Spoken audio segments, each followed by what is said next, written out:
우리는 지난 사도행전 시간에 소아시아 최대 도시인 에베소에서 놀라운 부흥이 일어나는 모습을 보았습니다. 특히 두란노 서원이라는 장소에서 사도 바울이 믿는 사람들을 모아서 집중적인 말씀 훈련을 하는 모습을 보았죠. 결국 말씀은 능력이 돼서 심지어 바울이 쓰던 손수건이나 앞치마를 가져다가 병든 사람에게 얹으면 병이 고쳐지고 악귀가 나가는 놀라운 일들이 일어나게 되었습니다. 이런 바울을 흉내내려고 악귀 들린 사람들에게 똑같이 예수님 이름으로 하다가 그게 안 통하니까 오히려 혼쭐난 그 유대인 제사장 스게와와 7 아들들의 모습도 우리가 같이 봤죠. 이런 엄청난 일이 일어나니까 이제 회개가 일어나는 것이죠. 하나님의 역사가 있는 곳에 회개가 일어나게 돼 있습니다. 특별히 마술사들이 회개하면서 자기들이 갖고 있는 생명과 같은 마술책들을 다 모아서 불태워버리는 그런 놀라운 장면도 우리가 보았습니다.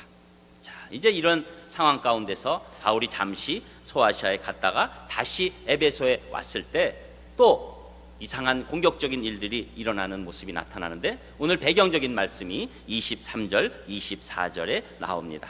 여러분 읽으셨지만 또 한번 우리 23절, 24절 한 목소리로 읽겠습니다. 23절 시작. 그때쯤 되어 이 도로 말미암아 적지 않은 소동이 있었으니 즉 데메드리오라 하는 어떤 은장색이 은으로 아데미의 신상 모형을 만들어 직공들에게 적지 않은 벌이를 하게 하더니 아멘. 자, 여기서 그때쯤 되어 해서 다시 돌아온 사도 바울이 왔을 때 이 도, 이것은 예수 그리스도의 복음의 도입니다.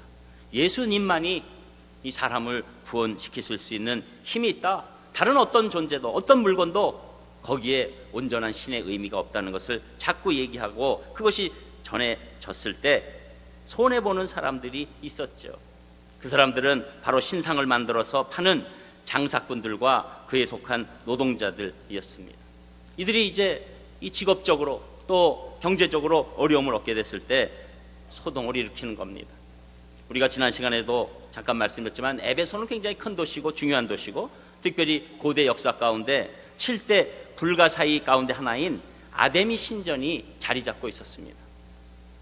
이 신전, 이 아데미 신전이 넓이가 130m고 길이가 68m나 되는데 이게 다 대리석으로 이제 큰 조각으로 만들어졌으니까 야, 이 대리석을 어떻게 가져다가 이 신전을 졌을까? 그래서 불가사의가 되는 것이죠. 이 신전은 그 당시 이 델피의 아폴로 신전 다음으로 그 당시 세계에서 최고의 명성과 숭배를 갖고 있는 것입니다. 여러분 이렇게 설명하면 이게 남의 얘기 같아서 제가 이제 조금 이 TV 프로그램을 조금 인용하게 되는데 이 꽃할배가 어디에 방문했냐면 그리스 델피의 아폴로 신전을 방문하게 됩니다. 그런데 그거와 버금가는 신전이 있었다 그렇게 생각하시면 되고 지금도 우리가 성지순례로 에베소에 갈 때 이제 그 놀라운 그 잔재가 남은 것을 보게 되고 또 거기에 이 아데미 여신 이 풍요와 인간의 모든 생축을 아주 원활하게 만든다는 그 여신에 관해서 대단히 숭배하는 모습이 있는 것이죠. 특별히 아데미 여신은 가슴이 12개나 돼요.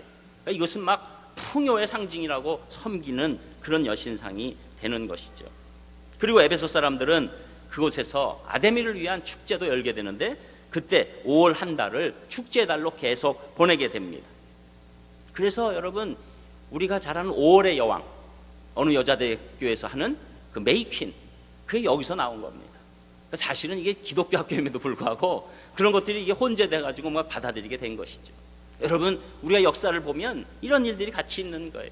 그래서 이 아데미 여신의 숭배 가운데서 이 사람들은 거기에 절대적인 그 의존도가 있었던 것이죠. 자, 이렇게 의존도가 크니까 그 모든 물건들이 그 신전을 만든다거나 또 신상을 만드는데 제일 비싼 게 은으로 신전을 조그맣게 만든다거나 은으로 이 신상을 만드는 것이 큰 돈을 버는 일이었어요. 이 당시에 그 바로 이 은장색 이 데메드리오라는 사람을 비롯한 사람들이 만들었던 이 아데미 신전의 신전과 신상들 이것이 큰 돈벌이가 되고 있는데 여기서부터 이들에게 사도 바울의 복음이 방해되는 상황이 되니까 이들이 가만히 있지 않았던 것이 오늘 이 말씀의 배경이 되는 겁니다. 그래서 오늘 말씀 가운데서는 이 헛된 신상, 이 네 가지 특징에 관해서 우리가 알아보고자 하는 것이죠. 여러분, 먼저 신상과 우상 이랬을 때 어떻게 우리가 정의를 해야 될 것인가? 여러분, 신상이라 하면 일반적인 우리 믿는 사람들 아니더라도 모든 사람이 어떤 상을 가지고 만들고 거기에 숭배하면 신상이라고 이름을 붙이는 것이죠. 그런데 우리 기독교인들에게는 우상이라는 단어를 쓰는 겁니다. 왜냐하면 우리 기독교인들이 하나님을 멀리하고 다른 것을 숭배할 때 그 존재를 우상이라고 하는 겁니다. 그러니까 엄밀히 말하면 일반 사람들에게는 신상이라는 단어가 쓰여지는 것이고 우리 기독교인들에게는 우상이라는 단어가 쓰여지는 겁니다. 그렇지만 오늘 일반적인 신상에 관한 얘기를 하기 때문에 신상의 네 가지 특징을 우리가 알아보고자 하는 것이죠. 이 신상의 첫 번째 특징은 인간의 이익만을 위한 신상이라는 겁니다. 그 말씀이 25절에 나옵니다. 우리 25절도 또 한 목소리로 읽겠습니다. 25절 시작. 그가 그 직공들과 그러한 영업하는 자들을 모아 이르되 여러분도 알거니와 우리의 풍족한 생활이 이 생업에 있는데. 아멘. 하나님 말씀이라도 이제 이런 부분이 오면 참 어렵죠. 그런데 이 에베소 사람들이 지금 왜 이렇게 흥분합니까? 자기의 이익에 문제가 생기기 때문입니다. 아테미 여신의 영광이 문제가 아니에요. 이들 마음 가운데선 자기의 이익이 이제 줄어들고 잘못하다면 이 생업에 큰 공경을 겪겠다, 이렇게 생각해서 소동을 일으키고 있는 것이죠. 외부로 나타난 구원은 생계가 아니라 아데미 여신을 향한 그들의 신앙이라고 얘기합니다. 핵심은 돈 문제인데 구원은 아데미 신의 이름이 되는 것이죠. 신상을 섬기는 사람들의 위선적인 모습이 나타나는 겁니다. 돈 문제를 종교 문제로 포장합니다. 신상을 섬기는 자들의 본심이 있는 것이죠. 여러분, 이렇게 얘기하면 우리는 인간을 위하면 절대 안 되겠구나 이렇게 생각하기도 쉽지만 그렇지 않습니다. 처음에 우리 신앙생활 할 때 우리 인간, 내가 어떤 문제나 내 바람을 들어주는 그 신 때문에 다 종교를 택하게 되는 것 아닙니까? 그래서 종교 가운데서 그 종교는 신상을 섬기니까 나도 같이 섬기지 하는 것 아니겠어요?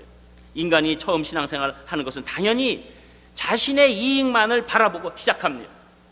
그러나 우리가 예수님 통해서 하나님을 만나기 시작하고 우리의 신앙적인 성장이 이루어지기 시작하면 나만을 위해서 신앙생활하지 않아요.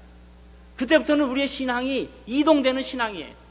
나만을 위해서 시작했지만 점점 하나님을 위한 신앙으로 넘어가게 되는 것이죠.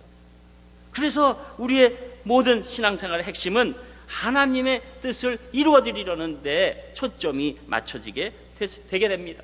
그래서 하나님의 뜻을 이루어드릴 때 내 이익도 포기할 수 있어야 되고 심지어 목숨까지도 버릴 수 있을 때 그게 진짜 신앙이라고 얘기하는 것 아니겠습니까? 그러나 신상 숭배자들은 그렇게 되는 게 아니에요. 끝까지 내 이익에, 그게 신상 숭배자들의 특징이 되는 것이고, 이분들은 절대로 찬송가 320장에 있는 내용처럼 존귀 영광 모든 권세 주님 홀로 받으소서, 멸시천대 십자가는 제가 지고 가오리라, 이름 없이 빚도 없이 감사하며 섬기리라, 이런 찬송을 부를 수가 없어요. 내가 이름이 좀 나야 되겠어요? 내가 빛이 나야 되겠어요? 나에게 유익이 있어야 되겠어요? 이런 고백 가운데만 신상을 섬기고 있는 것입니다.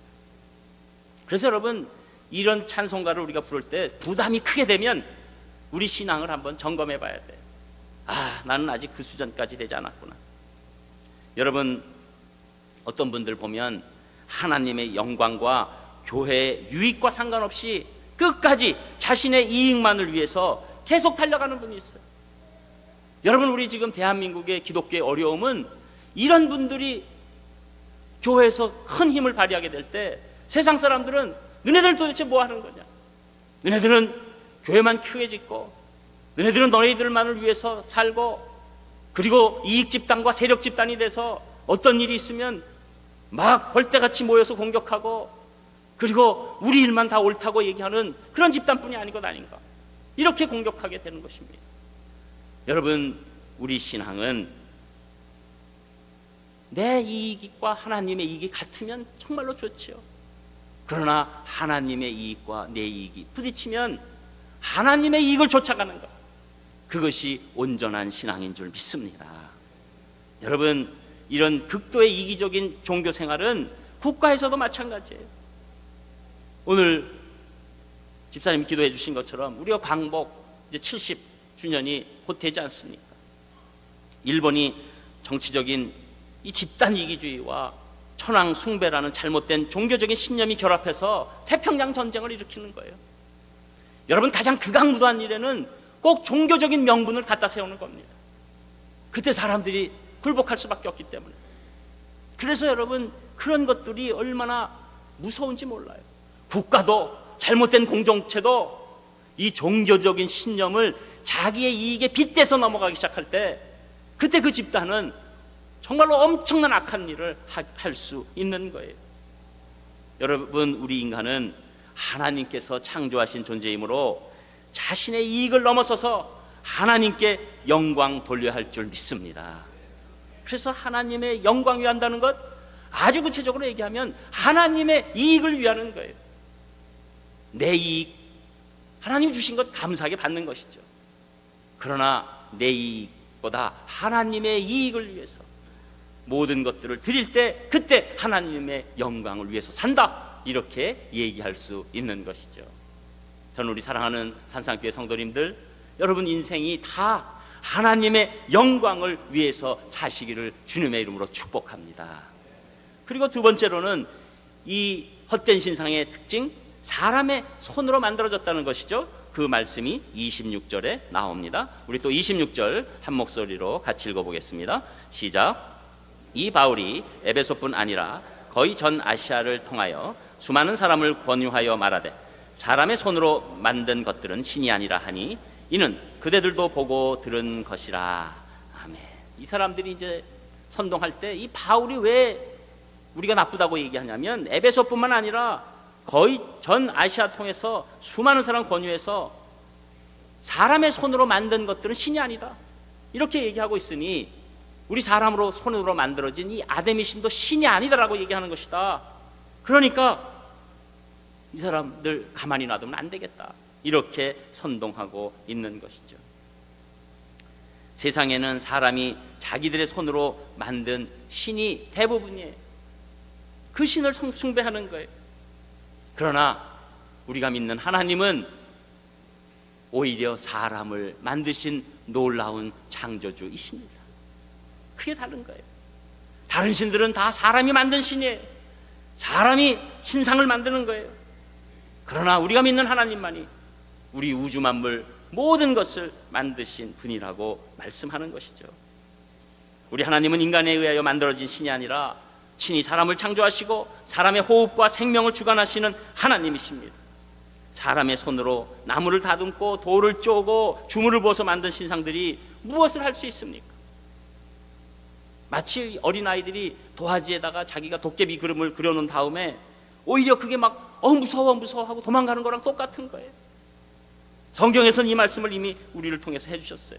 이사야 선지자는 이사야서 44장 15절에서 18절에 아주 정확하게 신상에 대해 설명합니다. 이 나무는 사람이 땔감을 삶는 것이거늘 그가 그것을 가지고 자기 몸을 덮게도 하고 불을 피워 떡을 굽기도 하고 신상을 만들어 경배하며 우상을 만들고 그 앞에 엎드리기도 하는구나. 그 중에 절반은 불에 사르고 그 절반으로는 고기를 구워 먹고 배불리며 또 몸을 덮게 하여 이르기를 아하 따뜻하다 내가 불을 보았구나 하면서 그 나머지로 신상 곧 자기의 우상을 만들고 그 앞에 엎드려 경배하며 그것에게 기도하여 이르기를 너는 나의 신이니 나를 구원하라 하는도다. 그들이 알지도 못하고 깨닫지도 못함은 그들의 눈이 가려서 보지 못하며 그들의 마음이 어두워져서 깨닫지 못함이니라. 여러분, 하나님이 만들어주신 나무, 동, 은 이런 것들 우리가 쓸 땐 또 다 쓰다가 또 신상으로 만들어 놓고는 또 거기를 섬기면서 우리를 구원해달라, 우리 어려워졌을 때 나를 이 어려움에서 피하게 해달라, 이렇게 기도하는 너무나 불쌍하고 미련한 존재라고 이사야 선지자는 말씀하고 있는 겁니다. 여러분, 다른 종교는 뭐 당연히 신상이 있고 우리가 큰 의미에서 기독교라고 하는 카톨릭에서도 마리아상 똑같은 이치예요.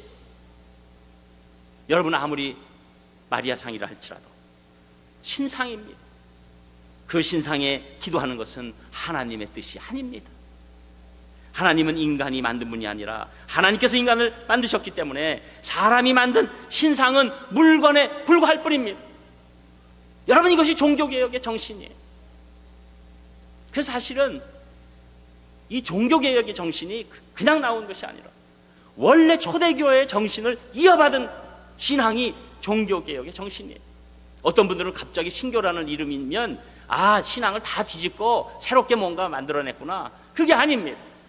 초대교회 이후에 이 캐톨릭이 로마의 국교로 되면서 조직화되고 이 국가적으로 되고 단체화되고 획일화된 이 신앙의 아픔 가운데서 우리의 온전한 신앙을 찾기 위해서 다시 돌아간 것입니다.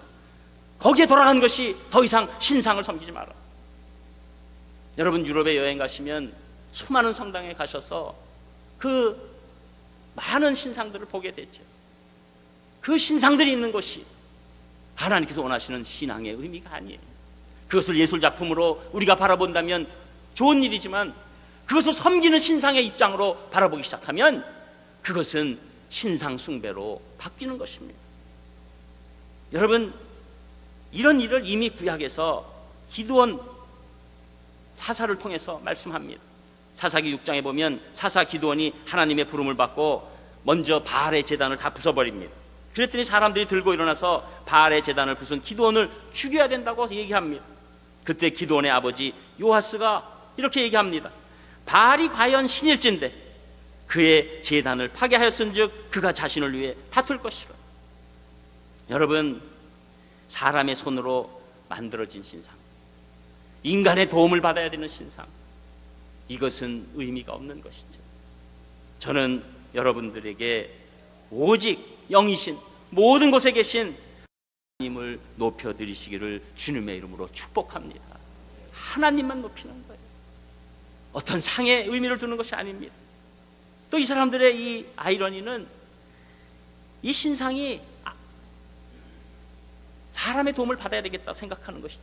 그 말씀이 27절에서 29절에 나옵니다. 우리 27절에서 29절까지도 또 한 목소리로 읽겠습니다. 시작. 우리의 이 영업이 천하해질 위험이 있을 뿐 아니라 큰 여신 아데미의 신전도 무시당하게 되고 온 아시아와 천하가 위하는 그의 위엄도 떨어질까 하노라 하더라. 그들이 이 말을 듣고 분노가 가득하여 외쳐 이르되 크다 에베소 사람의 아데미여 하니 온 시내가 요란하여 바울과 같이 다니는 마게도냐 사람 가이오와 아리스다고를 붙들어 일제히 연극장으로 달려 들어가는지라. 아멘. 자, 이제 이 사람들이 자기의 이 영업이 어려워질 거라는 것, 위험이 있다는 것도 고백하게 되면서 큰 여신 아데미의 신전도 무시당하게 된다는 것, 그리고 온 아시아와 천하가 위하는 그의 위엄도 떨어진다. 여러분, 지금 신의 위엄과 신전의 위상이 떨어지는 것을 사람이 걱정하는 거예요. 그게 무슨 신입니까? 여러분, 하나님의 위상은 사람이 지켜서 위상이 세워지는 것이 아닙니다. 하나님의 위상을 하나님이 지키실 것입니다. 하나님의 높으심을 하나님의 높으심으로 지켜내실 것입니다. 여러분, 어떤 분들은 하나님 제 덕 좀 보세요 이러는 분이 있는데 큰 착각이에요. 하나님이 인간의 덕을 보려고 인간을 만들어 주신 게 아니에요. 하나님이 인간에게 무한한 사랑과 도움을 주시기 위해서 인간을 만들어 주신 줄 믿습니다. 그러니까 여러분, 우리는 무슨 일을 해도 복음서에 있는 것처럼 저는 무익한 종입니다. 무익한 종입니다. 그저 하나님의 은혜로 제가 살고 있는 겁니다. 그런데 지금 오늘 아데미 신의 영광과 그 신전에 대해서는 사람이 지켜줘야 된다는 거예요. 이게 큰 착각입니다. 여러분, 우리 이 기독교 안에서도 신앙이 잘못되기 시작하면 자기가 교회를 지킨다고 생각하게 돼요. 내가 없으면 교회가 흔들린다고 생각하는 거예요. 내 봉사가 없으면, 내 설교가 없으면, 내 헌신이 없으면 교회가 흔들린다? 절대 그렇지 않습니다. 하나님이 이 우주적 교회를 다 눈동자처럼 지키실 줄 믿습니다. 교회나 우리 인간이 다 흥망성쇠가 있죠. 그러나 그 하나님의 위엄과 권세는 하나님께서 스스로 지키세요. 구약에서도 인간들은 툭하면 하나님의 권위가 떨어지는 겁니다. 하나님의 권세가 떨어집니다. 그러면서 자기의 이익을 얘기하고 있어요. 절대로 하나님께서 하나님의 권세를 끝내 지켜내시고 하나님만이 만왕의 왕이시라는 것을 세상에 보여주시게 되는 것이죠. 그래서 역대상 29장 11절 12절에 보면 이런 고백을 다윗이 합니다. 여호와여, 위대하심과 권능과 영광과 승리와 위엄이 다 주께 속하여 싸우니 전지에 있는 것이 다 주의 것이로소이다. 여호와여, 주권도 주께 속하여 싸우니 주는 높으사 만물의 머리이심이니이다. 부가 귀가 주께로 말미암고 또 주는 만물의 주자가 되사 손에 권세와 능력이 싸우니 모든 사람을 크게 하심과 강하게 하심이 주의 손에 있나이다. 모든 하나님의 영광도 주의 손에 있을 줄 믿습니다. 우리가 그의 도구가 되는 것이 감사하며 우리의 영광이 되는 것이죠. 그래서 우리가 예배 드릴 때 우리 부족해도 하나님께서 우리를 기뻐하시고 나의 영광이다 라고 말씀해 주시는 줄 믿습니다.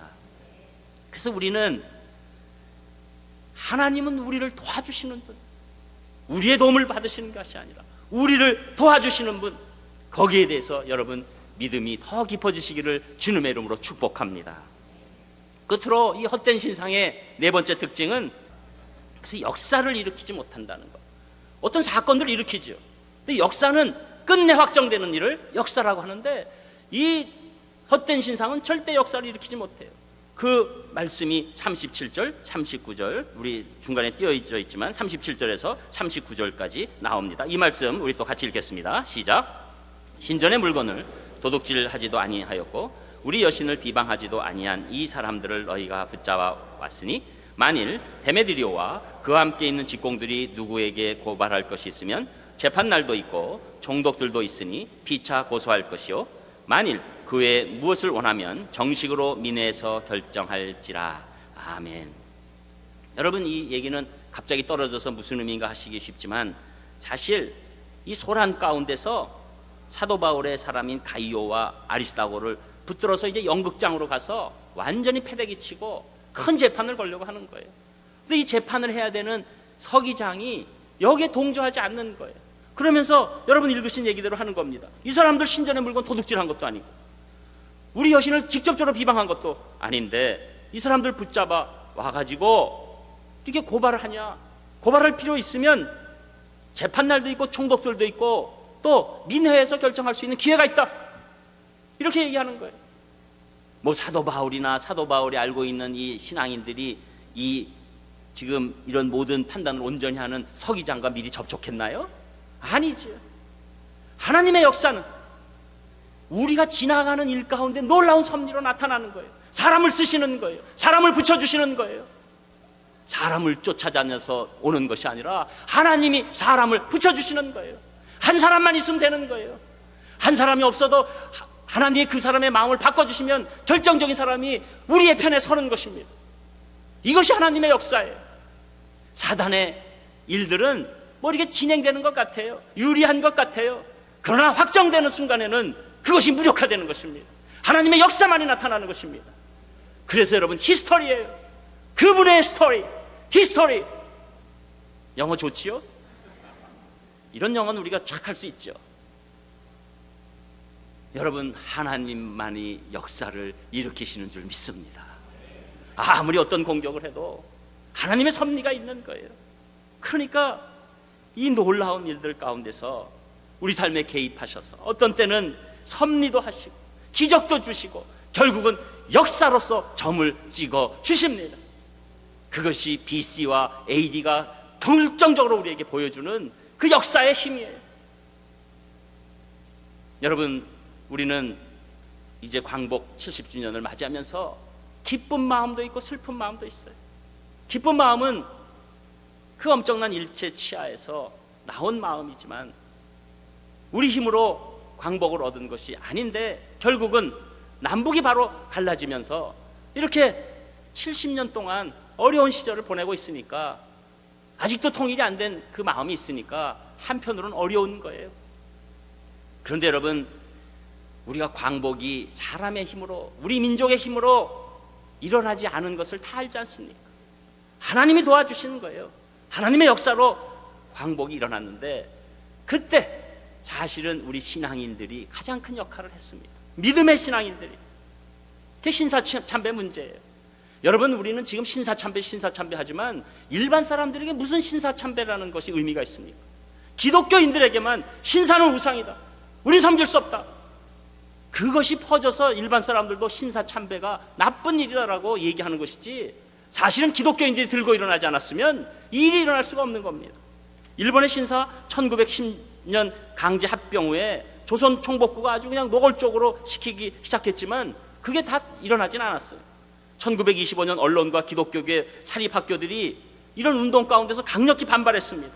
그래서 일단 사립학교 학생들에게까지 강제로 신사에 참배하는 정책을 보류하게 됩니다. 1930년대 들어서 기독교계 사립학교에서 다시 신사참배를 강요하기 시작할 때 그때 또 거부했지만 결국 35년 11월에 평양 기독교회 사립학교 그 신사참배 거부 사건을 기회로 총독부가 이제 많은 기독교계 학교를 폐교해버려요. 그리고 일부는 순응하게 되고 1937년 중일전쟁 이후에는 아예 그 강요의 마술을 일반인들 교회까지 뻗치게 됩니다. 일제경찰은 1938년 2월에 일선 경찰력을 동원해서 교회로부터 시작해서 이 기독교 교단의 노회, 총회 다 장악하면서 신사참배를 결의를 실행하도록 이 교회에 있는 정치인들을 통해서 압력을 가하고 결국 기독교계가 항복하는 상황이 1938년 9월 장로회 총회에서 결의하게 되는 것이죠. 그때 막 변질됩니다. 그때 많은 사람들이 신앙이 있지만 신사참배했어요.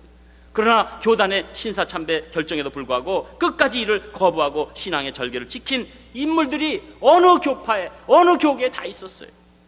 특별히 평남의 평안남도의 박관중 장로님은 신사참배 거부로 교사직을 사직하고 거부운동을 하던 안희숙, 이 간증 끝까지 많이 하신 분인데 이 안희숙 씨를 대동하고 1939년 2월 일본으로 건너가서 일본 정계 요인들을 만나 신사참배 강요 저지를 호소하고 같은 해 3월 종교 통제를 목적으로 한 종교단체 법안을 심의하던 제74회 일본 제국회의 중의원 회의장에서 방청객으로 들어갔어. 종교 법안 제정 반대, 신사참배 강요 금지, 양심적 교역자 투옥 철폐 등을 주요 내용으로 한 경고장을 단상에다 뿌려버립니다. 그리고 잡혀서 말할 수 없는 고문과 어려움을 당하게 되고 그 외에 주기철 목사님을 비롯해서 조영학, 최봉석, 최상민, 김윤섭, 박이흠 등의 순교자가 나타나는 거예요. 이렇게 신사참배 거부로 인해 투옥된 이는 2,000명에 이르고 200여 교회가 문을 닫게 됩니다. 순교자만도 50여 명에 이르는 거예요. 절 한 번 하면 사는 거예요. 그러나 하나님 외에 어떤 것도 나는 섬길 수 없다. 내가 죽을지라도 우상 앞에 내 목을 조아릴 수가 없다. 이것이 우리 신앙 선배들의 신앙 절개였습니다. 여러분, 그 절개 가운데서 하나님의 역사로 우리 조선 땅이 광복된 줄 믿습니다. 그리고 그 믿음 가운데서 우리가 지금 신앙을 지키고 그리고 하나님이 보호하사 남한의 대한민국이 이 정도 발전하게 하시고 이제는 통일을 향해서 걸어가는 놀라운 일이 일어나고 있는 줄 믿습니다. 여러분, 그때 많은 교회들이 폐쇄당할 때 어떻게 생각했겠습니까? 우리 교회 끝장났구나, 무슨 소망이 있었겠어요? 그러나 하나님 말씀에 순종하고 교회에 순종하면서 신앙의 그 절개를 지키고 자기의 유익을 뒤로 했던 것입니다. 저는 우리 산상교회 성도님들 이번 8.15를 맞이하면서 여러분, 하나님의 한량없으신 은혜에 감격하시기를 축복합니다. 그리고 여러분, 신상, 특별히 우리 기독교인에게는 하나님보다 더 높이는 것, 보이는 신상뿐만 아니라 보이지 않는 우상까지도 우리가 과감히 떨쳐내는 그런 놀라운 신앙을 발휘하는 귀한 분들 되시기를 주님의 이름으로 축원합니다. 기도하겠습니다. 하나님 감사합니다. 주님께서 이제 이 헛된 신상의 특징을 저희에게 보여주시면서 진정한 신앙도 같이 보여주셨사오니 저희들 진정한 신앙인으로 늘 살아갈 수 있도록 축복하여 주시옵소서. 예수님 이름으로 기도합니다. 아멘.